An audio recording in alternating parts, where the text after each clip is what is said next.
누가복음 19장 1절에서 10절까지 말씀 교독하겠습니다. 예수께서 여리고로 들어가 지나가시더라. 삭개오와 이르자가 있을지 세리장이요 또한 부자라. 그가 예수께서 어떠한 사람인가 하여 보고자 하되 키가 작고 사람이 많아 할 수 없어 앞으로 달려가서 보기를 위하여 돌무화과 나무에 올라가니 이는 예수께서 그리로 지나가시기를 이르노라. 예수께서 그곳에 이르사 쳐다보시고 이르시되 삭개오야 속히 내려오라 내가 오늘 내 집에 유하여야 하겠다 하시니 급히 내와 제가 마음이 영접하거늘 뭇 사람이 보고 수군거려 이르되 저가 죄인의 집에 유하러 들어갔도다 하더라. 삭개오가 서서 주께 여짜오되 주여 보시소서 내 소유의 절반을 가난한 자들에게 주셨사오며 만일 누구의 것을 스스로 빼앗은 일이 있으면 내 가전이나 하겠나이다. 예수께서 이르시되 오늘 구원이 이 집에 이르렀으니 이 사람도 아브라함의 자손이미로다. 인자가 오소서 잃어버린 자를 찾아 구원하려 함이라. 아멘. 오늘 본문에는 사회적인 위치와 부를 가진 한 사람이 등장합니다. 물론 그렇다고 존경받는 사람은 아닙니다. 우리도 세상에서 보면 높은 위치에 있다고 다 존경하는 건 아닌 것처럼 오늘 본문에 등장하는 사람도 우리가 흔히 생각할 때 거의 다 가진 인물처럼 등장하지만 존경받지 못하는 그의 인생을 살았던 사람이 등장합니다. 우리가 잘 아는 삭개오라는 인물인데요. 많이 가졌지만 사람들로부터 외면받는다. 물론 그가 선택한 길이지만 그랬기 때문에 많이 공허하기도 하고 힘들었을 것입니다. 그러던 중에 삭개오는 예수님에 대해 들었을 것입니다. 왜냐하면 예수님께서는 당시 많은 사람들이 비난하는 자신들과 같은 세리들을 만나주었고 죄인들과 함께 그 자리를 해주었고 심지어 세리 중에는 제자가 되어서 예수님을 따르는 사람조차도 등장했기 때문에 아마 삭개오는 그의 인생 속에 비어있는 마음을 뭔가 저 예수라고 하는 사람에 대한 관심으로 아마 채워졌을 것입니다. 그러던 중에 예수가 여리고로 온다 하니 너무나 보고 싶었겠죠. 그런데 문제는 많은 사람들이 모인 데 반해 자신의 키가 너무나 작았다라고 하는 것이 이제 문제였습니다. 볼 수가 없는 거죠. 우리가 이 땅을 살아갈 때 이 삭개오처럼 예수님을 만나보고 싶거나 예수님께 나아가야지라고 할 때에 항상 일어나는 현상 중에 하나가 무엇이냐면 방해물이 있다는 것입니다. 장애물이 있다는 것입니다. 그래서 오늘 본문에서 알 수 있는 첫 번째 메시지는 주님을 만나기를 원하고 주님을 보기를 원할 때 우리에게 항상 일어나는 것은 장애물과 방해 요소가 나타난다라는 것. 어제 본문에도 우리가 그 부분을 보지 않았지만 눈먼 자가 예수님께 외치고 보기를 원한다라고 부르짖기 위해서 막 예수님께 소리 질렀죠.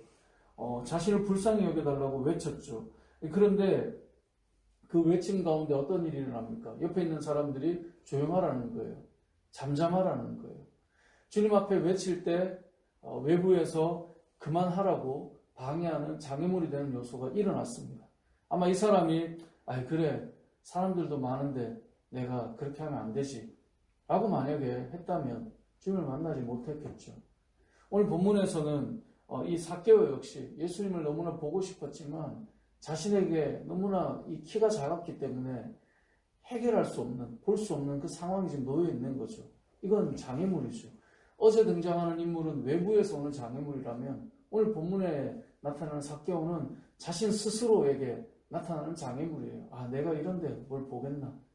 넘어갈 수 있다는 거죠. 그런데 오늘 본문의 삭개오는 예수님을 만나기 위해 예수님의 얼굴을 한 번이라도 보기 위해 오늘 성경에 나오는 이 돌무화과 나무 위에 올라가게 됩니다. 먼저 앞서가서 그 나무 위에 올라갔기 때문에 예수님이 점점 다가오는 모습을 볼 수 있었다는 것이죠. 우리가 이 땅을 살아갈 때 반드시 기억해야 됩니다. 내가 주님을 만나겠다. 또 내가 주님 앞에 한번 나아가 봐야 되겠다. 내가 좀 더 이제 시간을 하나님 앞에 드려야 되겠다. 라는 마음을 가지면 반드시 장애물이 찾아옵니다. 외부에서 찾아올 수도 있습니다. 아이고 됐어 그만해 라고 할 수도 있고요. 자신 스스로가 내가 뭐 하겠나 라는 자신에게서부터, 내부에서부터, 아니면 외부에서부터 여러 가지 요소로 우리에게 방해되는 요소가 있다는 것이죠. 이런 부분이 있음에도 불구하고 우리가 주님 앞에 나아갈 수 있어야 된다라고 하는 것이 오늘 본문이 우리에게 주는 첫 번째 메시지라는 것입니다. 자, 그럼에도 불구하고 삭개오는 주님께 나아갔죠. 자, 주님께 나아갔다는 것은 그래도 자신의 어떤 체면이나 자신의 위치나 이런 것들을 내려놓았다는 거예요. 사람들이 주님 앞에 나아갈 때 이런 어떤 자기라고 하는 것 때문에 못 나가는 경우가 정말 많아요. 은혜 받을 수 있어야 되는데 은혜 받기 싫은 게 아니라 은혜 받고 싶은 마음이 있지만 자신의 체면, 내 위치, 은혜 받았다라고 고백하기 싫은 그 교만함, 이것이 무너지지 않기 때문에 하나님 앞에 나아가지 못하는 거예요. 그러니까 강성우라고 하는 저라고 하는 사람은, 저라고 하는 존재가 그 시간에 그 자리에 은혜 받았어, 완전히 무너지고 깨졌어, 이러고 싶지 않은 단단함들이 우리 안에 있다는 거죠. 그러니까 그걸 무너뜨리지 못해요. 하지만 오늘 삭개오가 보여준 모습은 다 비난할지라도 그래도 세리장인데 그 나무 위에 올라가서 내가 우스꽝스럽게 뭐 그런 거 하겠어. 그래서 우리가 신앙 공동체 안에서도 그런 모습이 많습니다. 내가 무슨 그렇게 하겠어. 그러니까 자기 자신을 지키기 위해서 주님 앞에 자신을 내어놓는 것들이 잘 안 이루어진다는 것이죠. 자, 그것을 내려놓아야 주님 앞에 나아갈 수 있다라고 하는 것을 오늘 본문은 우리에게 보여줍니다. 그렇게 해서 예수님께 나아갔을 때 예수님께서 그 마음을 이미 알지 않으셨겠습니까? 그래서 5절에 보면 예수께서 그곳에 이르사 쳐다보시고 이르시되, 삭개오가 올라가 있는 그 나무 앞에 선 이후에 말씀하시죠. 삭개오야 속히 내려오라. 내가 오늘 내 집에 유하여야 하겠다. 그래서 삭개오가 즐겁게 내려왔습니다. 즐겁게 내려왔다는 건 무슨 마음이겠습니까? 그의 마음에 주님과 함께하고 싶은 마음이 실상은 있다는 거죠. 그리고 주님을 영접합니다. 우리가 이 땅을 살아갈 때 바로 이 삭개오와 같은 모습이 필요한데, 자, 이런 상황 속에 사람들의 반응이 무엇입니까? 여러분 7절을 같이 한번 읽어보겠습니다. 시작. 무사람이 보고 수군거려 이르되 저가 죄인의 집에 유하러 들어갔도다 하더라. 아멘. 사람들은 이 상황을 보고 수군거립니다. 그럼 뭐라 말해요? 저 사람이 예수님이죠. 예수가 죄인의 집에 들어갔다. 그러니까 사람들은 이 상황이 받아들이기 좀 힘든 그런 상황입니다. 예를 들면 여러분이 제일 싫어하는 어떤 정치인이나 여러분이 제일 싫어하는 어떤 경제인이나 여러분이 제일 싫어하는 어떤 공인들을 떠올려 보십시오. 저런 사람이 있나? 정말 너무한 거 아니야? 근데 그 사람을 주님께서 만나주시고 함께 웃으며 그 사람의 집에 들어갔다고 생각해 봅시다. 어떻게 저런, 우리가 좀 세게 말하면 어떻게 저런 인간이랑 같이 해? 아니 저런 사람과 함께 어떻게 밥을 먹어? 이런 느낌이 지금 오늘 본문에 나타나고 있는 거예요. 사람들이 싫어하죠. 근데 예수님께서 분명하게 말씀하신 것은 예수님께서는 그런 사람을 위해 이 땅에 오셨다는 거예요. 그래서 10절에 보면 인자가 온 것은 잃어버린 자를 찾아 구원하려 함이니라. 우리 이 사실을 기억해야 됩니다. 예수님이 이 땅에 오신 이유는 잃어버린 영혼을 위해 오신 것입니다. 우리는 세상을 살면서 어떤 기준을 가지고 미워함이 찾아오게 되면 받아들이고 용서하는 것이 어려워지고, 그렇게 되면 예수님도 저 사람 용서 안 했으면 좋겠는 그런 마음까지 찾아오는 것입니다. 그래서 저도 어떤 분과 이런 얘기를 할 때 그런 분도 계시더라고요. 참 신앙이 좋은데도 본인이 싫어하는 어떤, 물론 이제 공인이지만 어떤 정치적 인물이나 어떤 인물에 대해서는 하나님께서 저 사람을 받아들여 줄 수 있다라고 하는 자체를 아예 거부하고 이야기하는 분들을 만날 때가 있습니다. 아주 무서운 이야기죠. 하나님께서는 그 영혼을 위해 오셨다라고 하는 그 자체를 부인해버려요. 왜요? 자기가 싫으니까. 오늘 본문에 등장하는 삭개오는 세리 중에도 장이에요.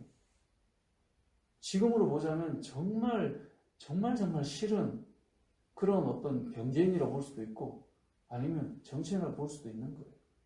그런데 주님을 그가 만났다? 말도 안 돼. 이런 상황인 거죠. 근데 분명한 것은 예수님께서는 바로 그 영혼을 위해 오셨다라고 하는 것입니다. 어쩌면 오늘 본문의 이 7절에 많은 사람들이 수군거리는 것은 우리도 그 자리에 있었다면 와, 삭개오를 정말 아마 그런 생각을 우리도 했을 수 있다는 거죠. 주님께서 우리에게 말씀하시는 거예요. 내가 그 영혼을 배워왔다고. 그리고 오늘 본문을 통해 우리는 그 영혼이 우리라고 하는 사실을 볼 수 있어야 된다는 것이죠. 마찬가지로 성도는 잃어버린 영혼을 위해 오신 예수님의 마음을 가지고 그 영혼을 향해 나아갈 수 있는 자들이 성도입니다. 성도는 함부로 사람을 재단하고 너는 결코 회개도 되지 않을, 우리가 그렇게 이야기하거나 판단하는 것은 위험합니다. 왜냐하면 주님은 오늘 본문에 나오는 세리장 삭개오를 위해서 이 땅에 오셨다라고 말씀하셨기 때문에 우리의 마음은 그 영혼을 위해 주님이 오셨다는 마음을 가지고 우리도 복음을 들고 그 영혼에게 나아가야 된다는 것을 기억해야 되는 것이죠. 마지막으로 하나 우리가 기억할 것은 이제 8절 말씀인데요. 8절을 같이 한번 읽어보겠습니다. 시작. 삭개오가 서서 주께 여짜오되 주여 보시옵소서 내 소유의 절반을 가난한 자들에게 주겠사오며 만일 누구의 것을 속여 빼앗은 일이 있으면 네 갑절이나 갚겠나이다. 아멘.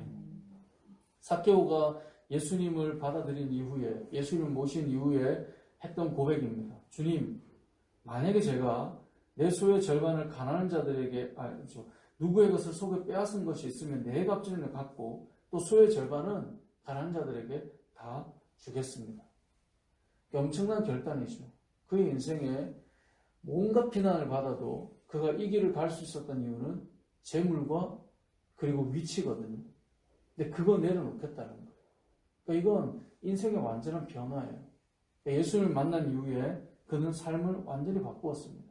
그러니까 이 8절의 말씀을 어제도 말씀드렸지만 자꾸 요즘엔 성경을 가난한 자의 편에 선 예수, 어떤 특정 어떤 인물, 그래서 오늘 본문에도 삭개오가 가난한 자들을 위해 돕는 것에 대해서 막 집중하거나 이렇게 할 수 있는데 그런 의미가 아니에요. 성경은 어떤 재산이 많기 때문에 하나님이 적이고 적으니까 이런 개념은 아니에요. 물론 많이 가졌기 때문에 주님 앞에 나가기가 어려운 건 분명합니다. 예수님 말씀하셨으니까. 근데 이건 가난한 자의 편에 섰기 때문에 9절에 이 집에 구원이 이르렀다 이 말이 아니라 그의 인생에 변화가 시작되었기 때문에 그가 온갖 비난을 받아도 재물 하나만큼은 쥐고 살았던 사람이 그걸 내려놓는 거예요. 그의 인생의 변화로부터 이 집에 구원에 이르렀다라고 말씀하는 거예요. 여러분에게도 그런 변화가 있는지를 봐야 돼요. 신앙생활 할 때 예수님을 만나면 내가 붙들던 모든 것을 다 바꾸는 온전한 변화가 일어나는 사람이 있고요. 예수님을 믿고 교회를 다니는 것이 내 삶의 하나로 들어오는 사람이 있어요. 그러니까 교회를 다니는 사람 중에는 두 부류가 있는 겁니다. 한 부류는 예수님을 만나서 내 인생이 완전히 바꾸는 겁니다. 내가 의지하고 신뢰하던 것을 다 내려놓고 주님이 중심이 되고 주인이 되는 인생이 있고요. 또 한 부류의 인생은 교회를 다니는 거예요. 내 인생의 주인은 여전히 재물이에요. 내 인생의 주인은 여전히 세상의 가치예요. 그런데 그 안에 교회가 조금 들어와 있는 거예요. 그래서 주일날 교회를 가는 거예요. 내 인생의 큰 영역에 교회 가는 게 조금 담겨 있는 거예요. 내 인생의 큰 영역에 교회 다니는데 필요한 가치들을 말씀하시니까 이렇게 살아야지 조금 넣어놓는 거예요. 그것과 내 인생이 예수 그리스도로 인해 완전히 변화되어서 주님이 내 삶을 이렇게 바꿔놓는 건 다르다는 거죠. 삭개오는 그의 인생을 붙들고 좌지우지하던 것을 내려놓게 되는 역사가 나왔던 것입니다. 이게 진정한 예수님을 만난 변화다라고 하는 것을 우리는 기억해야 합니다. 우리의 신앙도 점검해 봐야 합니다. 내 삶의 영역에 교회를 한 켠에 넣어놓은, 그래서 저는 교회를 다니죠. 내 삶의 분주함 속에서도 요건 좀 내가 가질 만한 가치, 내 삶의 어떤 한 부분의 이야기가 아니라 예수님을 믿는다라고 하는 것은 내 삶의 전 영역을 변화시켜 나가는 것이다 라고 하는 것을 우리는 기억해야 합니다. 삭개오에게는 그것이 바로 이 8절에 나오는 고백입니다. 주님, 제가 이렇게 살겠습니다. 그 변화가 우리에게도 나타나야 할 것입니다. 사랑하는 성도 여러분, 예수님을 믿는다라고 하는 것은 내 삶의 전 영역의 주인이 예수님이심을 고백하는 것입니다. 한 부분을 교회 생활에 내 24시간 중에 어떤 부분을 조금 이렇게 넣어놓은 그런 이야기가 아니다라는 것이죠. 말씀을 맺겠습니다. 오늘 본문에 등장하는 이 삭개오라고 하는 인물을 기억해 보십시오. 주님 앞에 나아갈 때 찾아오는 장애물이 우리에게 있다라고 하는 것을 기억해야 됩니다. 하지만 그 장애물을 넘어선 삭개오. 어제는 그 장애물을 넘어선 눈먼자가 등장하죠. 그리고 그 가운데 예수님이 어떤 영혼을 위해 오셨다라고 하는 것을 기억해야 할 것이고 예수님을 만난 자의 변화가 무엇인지를 생각하며 오늘도 믿음으로 하나님이 우리의 인생 가운데 주인 되시는 삶이 되는 여러분 되시길 주님의 이름으로 축복합니다. 아멘.